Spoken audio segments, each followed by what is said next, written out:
Bienvenido, Adrián, aquí a Panorama Federal. ¿Cómo estás?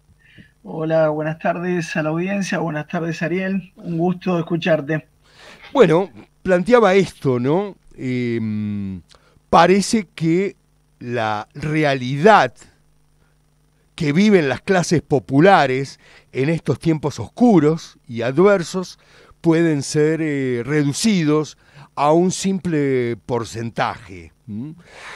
Sin embargo, me parece a mí que reducir el análisis a esta categoría, recordémoslo, es una categoría del Banco Mundial traída durante los años 90, la categoría de pobreza,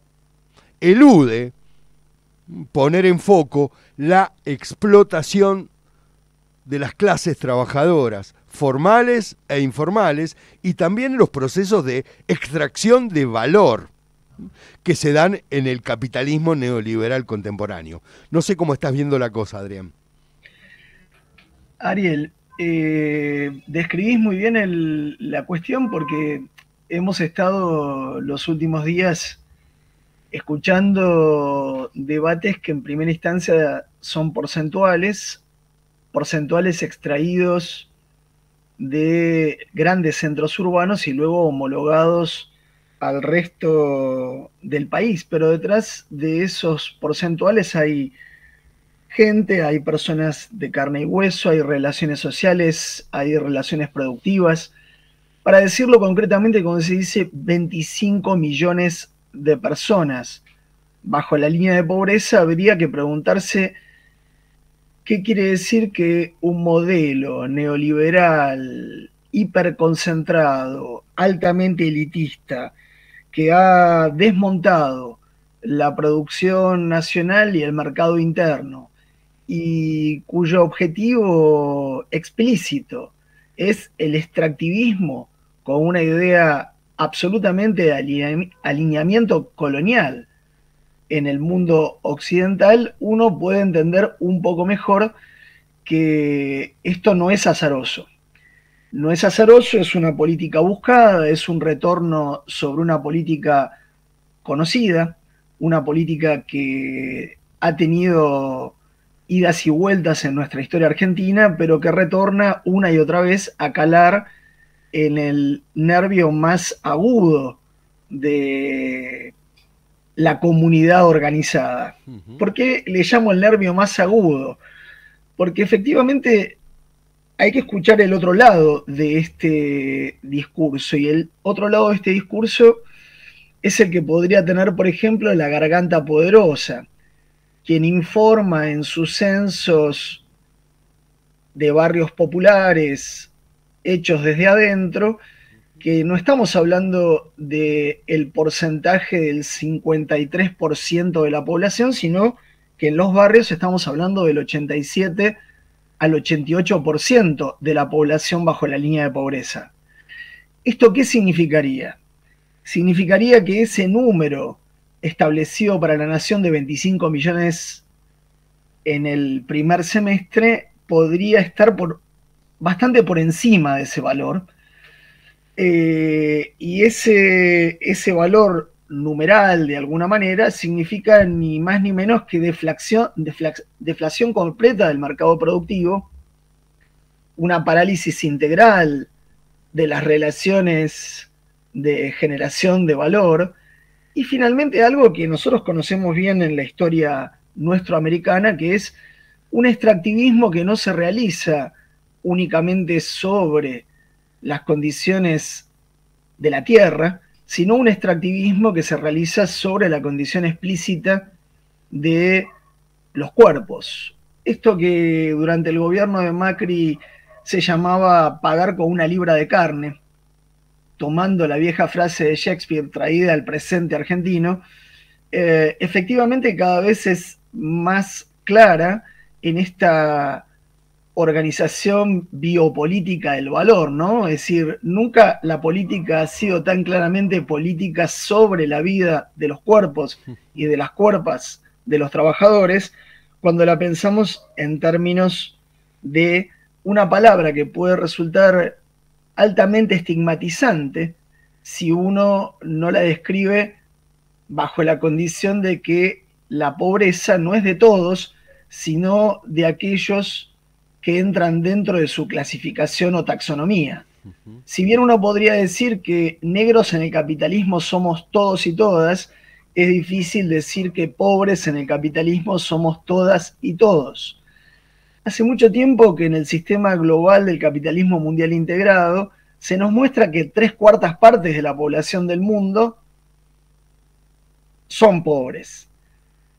Quiere decir que hay una cuarta parte que no, y esto implica por lo menos revisar el nombre técnico de a qué llamamos pobreza, si no es a un modo extractivista del valor, a un modo de un inconsciente colonial de la servidumbre voluntaria en nuestros modelos del capitalismo global neoliberal contemporáneo, y sobre todo en este gobierno que el domingo pretendía hacer un discurso explicando con el último trimestre y comparando trimestre a trimestre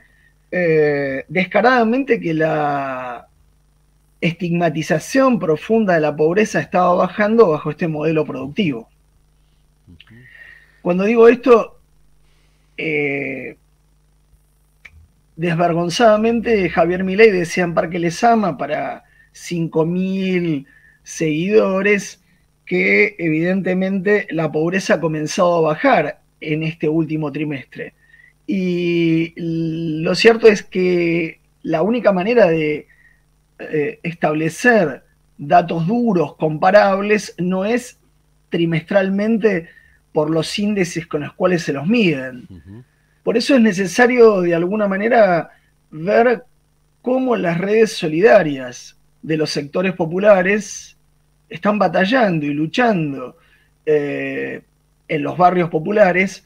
para sostener lo que es muchísimo más que este numeral porcentual que indica los 25 millones de personas, finalmente, el 53% de la población de la República Argentina. Me parece interesante esto que traes a la mesa, a esta conversación, ¿no? La extracción de valor que no es solamente sobre la tierra, con el objetivo de producir y exportar commodities. Eso está, pero al mismo tiempo también se toma al cuerpo como un territorio más, como una continuidad, ¿no? Y cuando te escuchaba me preguntaba, esto que ellos arrojan de manera oficial como un índice estadístico de pobreza, ¿es una consecuencia indeseada, coyuntural, pasajera, o es el objetivo mismo que tiene el proyecto político que gobierna, que es el modo de garantizar, de asegurarse la subordinación de la resistencia que históricamente, como clases dominadas, subalternas, hemos podido inventar y desplegar? Dicho, formulado de otra manera, ¿es realmente un efecto pasajero, indeseado, o es el corazón de este proyecto político? Querido Ariel, yo creo que es el corazón de este proyecto político, no tengo dudas sobre ello, porque si uno piensa que la historia nos ha enseñado suficiente, pero parecería que lo que no hay hoy es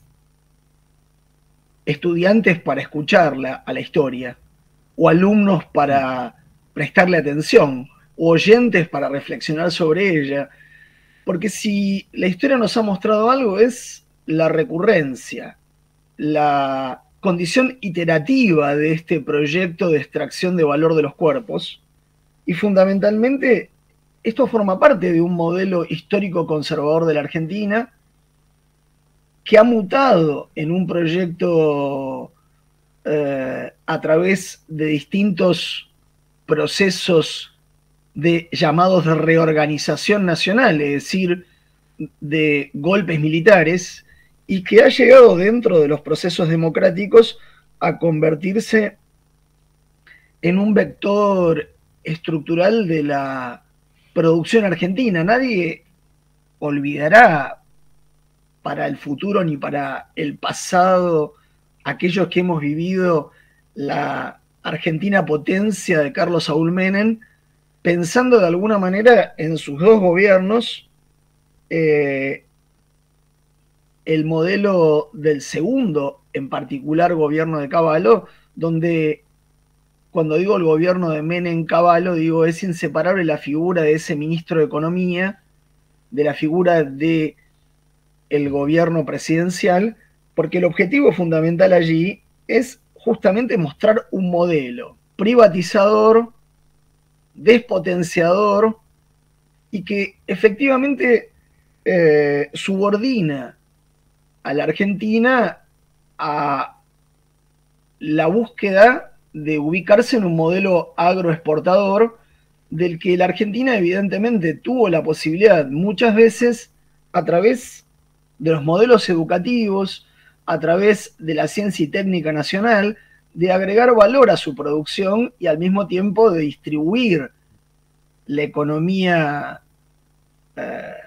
no solo de las materias primas, sino la economía de lo producido dentro del territorio, hacia un mercado interno con otras lógicas que las que estamos viviendo hoy. No puedo más que creer que el corazón del proyecto conservador neoliberal es intentar desmantelar de modo total la organización comunitaria. A esto se debe la acción de la deflación producida por el ministro de Economía Caputo en estos primeros 9 meses que han sido tal vez el parto más violento de la historia argentina de un modelo histórico conocido. Digo violento en el sentido de que nunca se ha hecho con tanta velocidad, pero sí conocemos los mismos procesos históricos. Ahora vuelvo a marcar este punto de la garganta poderosa.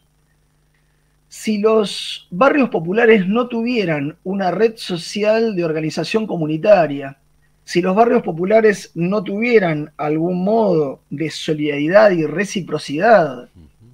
de alguna lógica de intercambio del don, algún modo de las formas de vinculación, Argentina hubiera estallado en 1000 pedazos,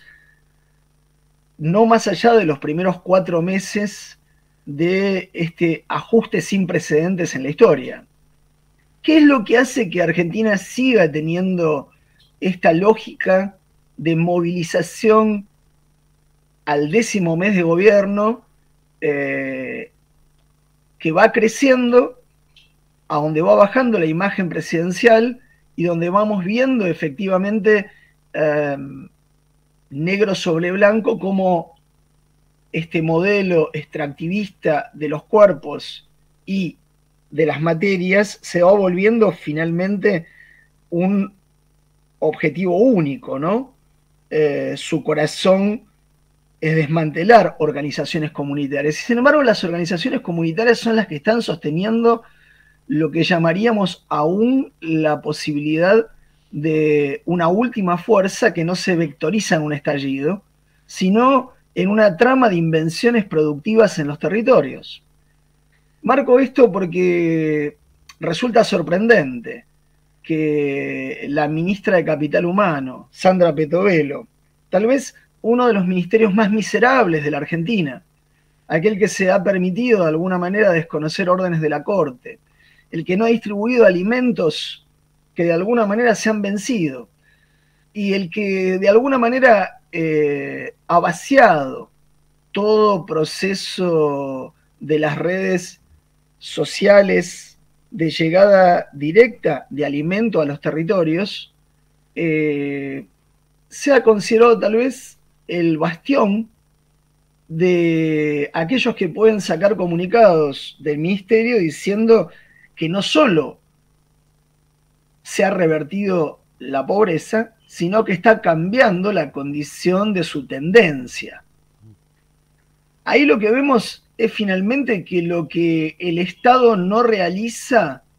en este momento, de algún modo la reciprocidad social comunitaria lo está haciendo a través de ferias, de modos de intercambios, de mil y un malabares de trabajos domiciliarios en el que se han convertido los barrios populares para poder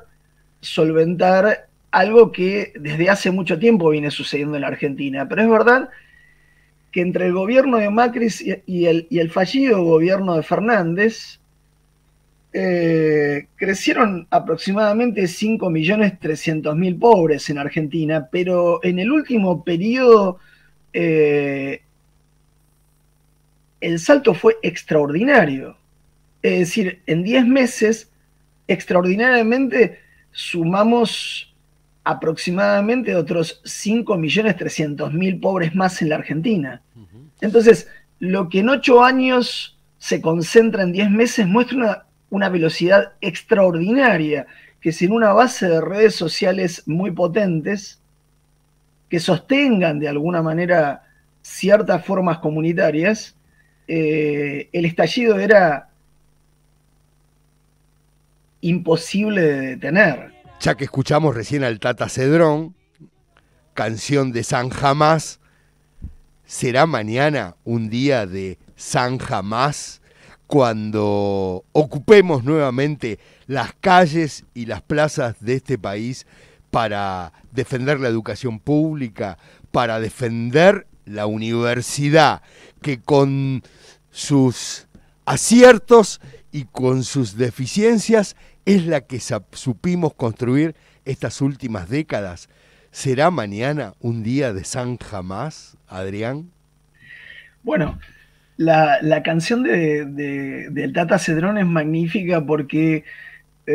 tiene eso que alguna vez supimos conversar en algún otro programa, que es la posibilidad de mezclar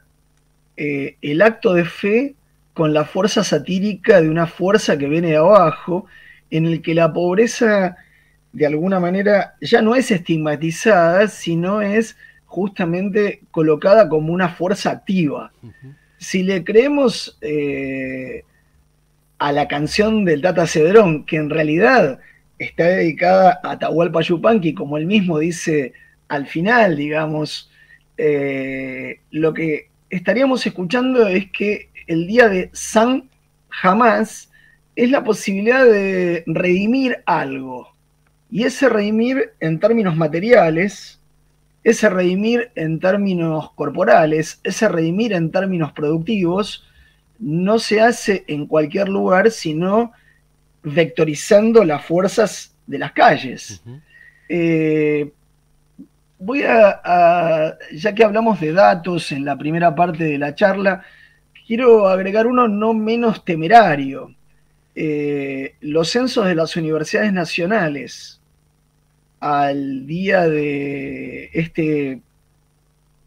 esta última semana estarían mostrando que 2 de cada 3 alumnos cursantes son pobres. Otra forma de estigmatizar y de colocar bajo la línea de pobreza el desfinanciamiento general de la ley educativa. Si nosotros miramos dónde están los vértices hoy del día de San Jamás, están en la infancia y en la adultez mayor, y fundamentalmente están en el ataque de la única fábrica social del ascenso social que la Argentina supo conseguir, con una historia muy muy larga de sedimentos sensibles, que es la educación pública. Efectivamente, el ataque a la educación pública viene por muchos lugares, no solo por el desfinanciamiento de los proyectos salariales, no solo por es decir, sus paritarias libres, no solo por el desfinanciamiento de sus proyectos de investigación, es decir, el campo en el cual la universidad sirve a la comunidad de algún modo para agregar valor, no solo por el desfinanciamiento de las estructuras de sus relaciones comunitarias, donde la universidad de alguna manera se va convirtiendo más tarde o más rápido en un comedor público más, sino que de alguna manera la universidad está hoy mostrando lo que pocas veces mostró en la historia argentina, lo que de alguna manera un ya retirado director de Fiat, Cristiano Ratazzi, con cierta miserabilidad, llamó con mucha precisión, igual que algunas otras personas de gobiernos de Macri, la gobernadora de la provincia de Buenos Aires de entonces, la universidad no es para todos, no es para todas, no es para todes. La universidad es un espacio excedentario para un sector de la población. Bueno, esto lo está mostrando este censo de las universidades nacionales, donde la universidad está perdiendo estudiantes, cursantes en este momento, no por una condición propia de sus políticas educativas, aunque la universidad es muy potente en las reacciones frente a esto, sino fundamentalmente porque las condiciones fundamentales para poder educar o enseñar hoy suponen el derecho al transporte,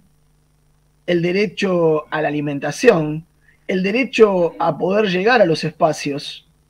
Parece que incluso las universidades territoriales de la provincia de Buenos Aires, en la que Ariel, vos y yo enseñamos, tienen problemas de que sus estudiantes puedan llegar. Entonces, este deterioro de el desfinanciamiento educativo no solamente ataca al modelo educativo respecto a las políticas educativas, sino que lo ataca fundamentalmente en tanto que la universidad, que es una organización orgánica, producida por debates y querellas en su interior, resultado de debates sobre el campo simbólico de las culturas, de las artes, de las ciencias, de los modos de adquirir la relación entre el conocimiento y la práctica pública, efectivamente se está convirtiendo progresivamente en otra cosa. ¿Qué es esa otra cosa? Es un lugar que tiene que dar cobijo a probablemente políticas que van a ligarse con condiciones alimentarias futuras. Yo decía hace unos meses atrás, no es tarea de la universidad dar de comer, es tarea más urgente de la universidad problematizar, movilizar el campo social y simbólico, y sin embargo la universidad se está convirtiendo en un espacio donde los estudiantes están bajo la línea de pobreza. Entonces, aquí aparece otra de las condiciones de la movilización del día de mañana. Nos movilizamos no solamente por un sector salarial y un desfinanciamiento de la investigación, de la estructura del ascenso social del sector público, nos movilizamos también porque la universidad se va a convertir en otra cosa que lo que es. Es decir, se está convirtiendo en otra cosa que su tarea de relación comunitaria inmediata, que es fundamentalmente la que, por ejemplo, pudimos llevar adelante en Avellaneda durante los años de COVID, asistiendo educativamente a Villa Azul. En este momento, efectivamente, la universidad misma es Villa Azul, en el sentido de que la mayoría de nuestros docentes, el 85% de quienes asisten a dar clases están bajo la línea de pobreza. Nuestros estudiantes, 2 de cada 3 están bajo la línea de pobreza. Y fundamentalmente los programas de investigación en el presente parecen imposibles de ser llevados adelante bajo una pérdida de agregado del valor investigativo a la producción nacional, a la producción argentina, en tanto que nuestro presidente de un anarcocapitalismo global no cree, igual que no creía Macri, igual que no creía Menem, que Argentina pudiera agregar valor desde la ciencia y técnica nacional y desde la educación pública nacional a los productos de una industria creciente en Argentina. Sin embargo, Ratazzi dice, algo increíble, inquietante. El gobierno ha acertado por primera vez en la velocidad de sus políticas públicas. Bueno, esto dice todo lo contrario de lo que indicaría en una evaluación de las políticas públicas para tomar simplemente otra voz, la del Papa Francisco, ¿no? Quien indica que las políticas públicas argentinas no están ligadas a la primera infancia ni a la llamada tercera edad, sino fundamentalmente las políticas públicas están dedicadas a algo muy específico en el que Victoria Villarruel y Javier Milei están de acuerdo, que es una logística de alinearse con Occidente para un proceso de poner a Argentina al servicio de una guerra occidental. Me gustaría recordar que en el discurso de la ONU, pues fue impresentable, fue el primer discurso impresentable después de Carlos Saúl Menem de un gobernante argentino, el de Javier Milei. ¿Impresentable en qué sentido? Es el presidente incapaz de reclamar una política de los derechos sobre nuestras soberanías, sobre Malvinas, nuestro territorio bicontinental, nuestra condición del Atlántico Sur, nuestra plataforma marina. Es un presidente que de alguna manera olvida el corazón fundamental mientras su ministra de Relaciones Exteriores, Diana Mondino, establece un vínculo con el gobierno inglés que va contra los intereses políticos de la nación. Y ustedes dirán, bueno, pero entonces Villarroel está diciendo una otra cosa. Sí, en algún lugar esta hija directa de militares genocidas, la vicepresidenta de la nación, está diciendo otra cosa. Está diciendo que no está de acuerdo con esa política respecto de Malvinas, pero está diciendo al mismo tiempo que este ajuste neoliberal sin precedentes es necesario con una política nacionalista dura, conservadora dura, que de alguna manera enalteciera algunos sectores. Hay un sector importante para este gobierno que debería ser enaltecido, que son las Fuerzas Armadas, pero hay que recordar también que en la historia argentina siempre hubo una batalla interna, tal vez el corazón de lo que llamamos la grieta está dentro de las Fuerzas Armadas, entre las llamadas Fuerzas Nacionales y las fuerzas que de alguna manera siempre atacaron al pueblo. El Papa Francisco recordaba sin más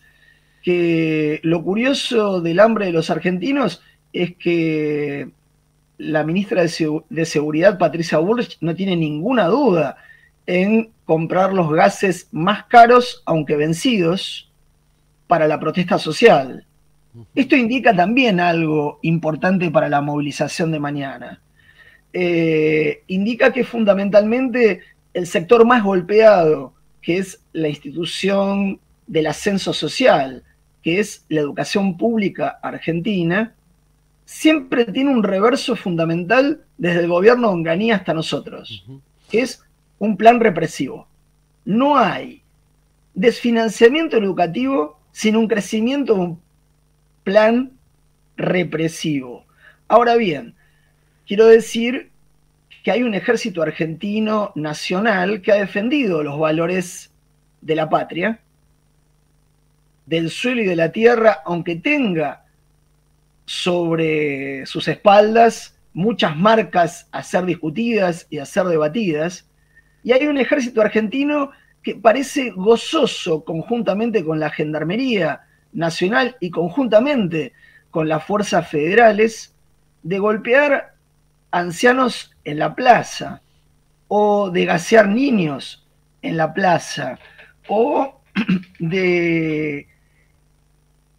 sostener el presupuesto de un presidente con una plaza vacía. Es decir, ¿a dónde hemos llegado con este financiamiento? Hemos llegado a un hiperfinanciamiento de las fuerzas de seguridad represivas del aparato de este Estado empequeñecido, donde la figura de este presidente, que se llama a sí mismo el Topo, el que viene a desarmar el Estado, en realidad lo que hace en su reverso es fortalecer las fuerzas represivas del Estado. Así es, así es. Y déjame compartir esta idea mientras te escuchaba. Me parece que es algo para seguir reflexionando, ¿no? Esta fisura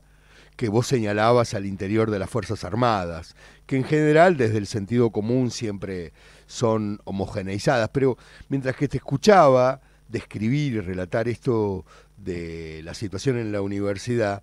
también de algún modo pone en entredicho todo un conjunto de narraciones durante el siglo XX sobre la universidad. Aquellas que señalaban, algunas ya forman parte de una larga tradición de crítica a la universidad separada del pueblo, una universidad que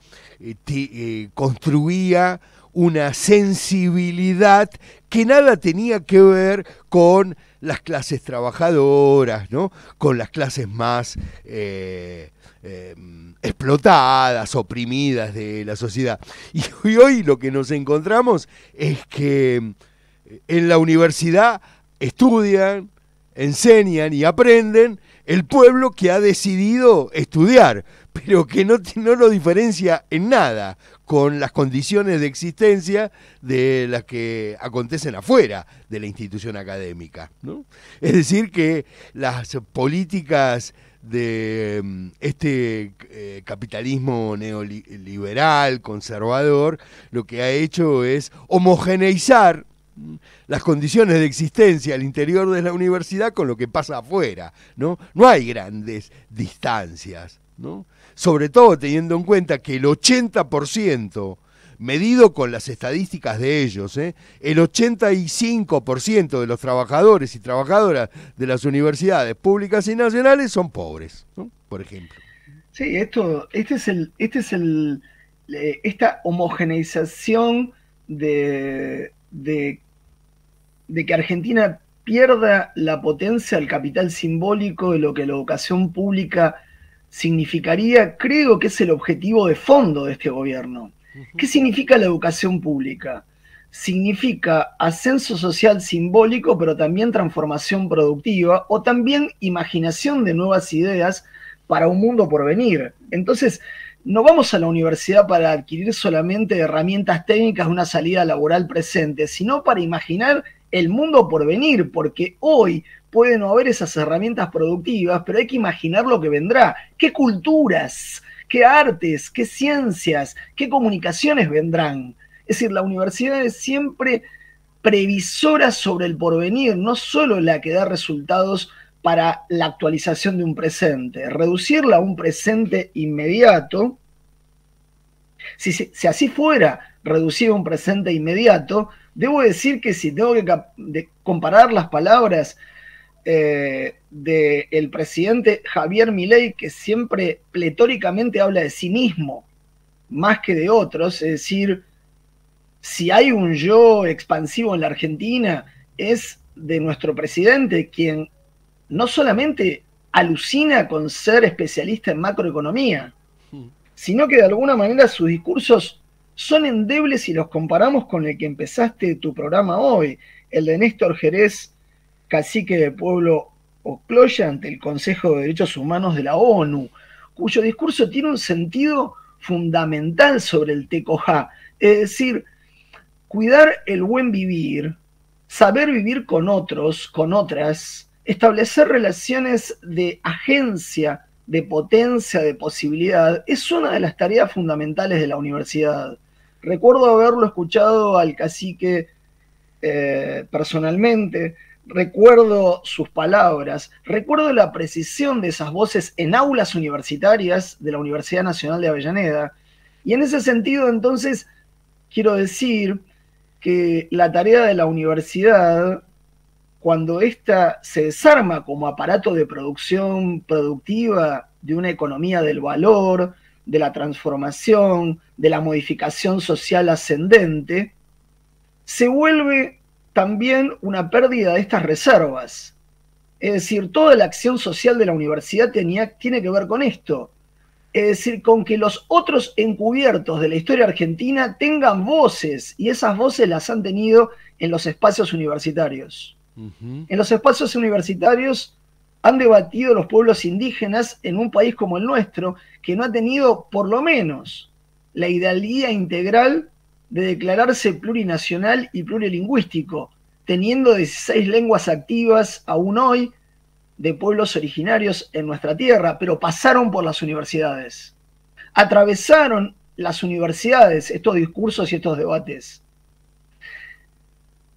No solamente estos discursos y estos debates, sino todos los debates respecto de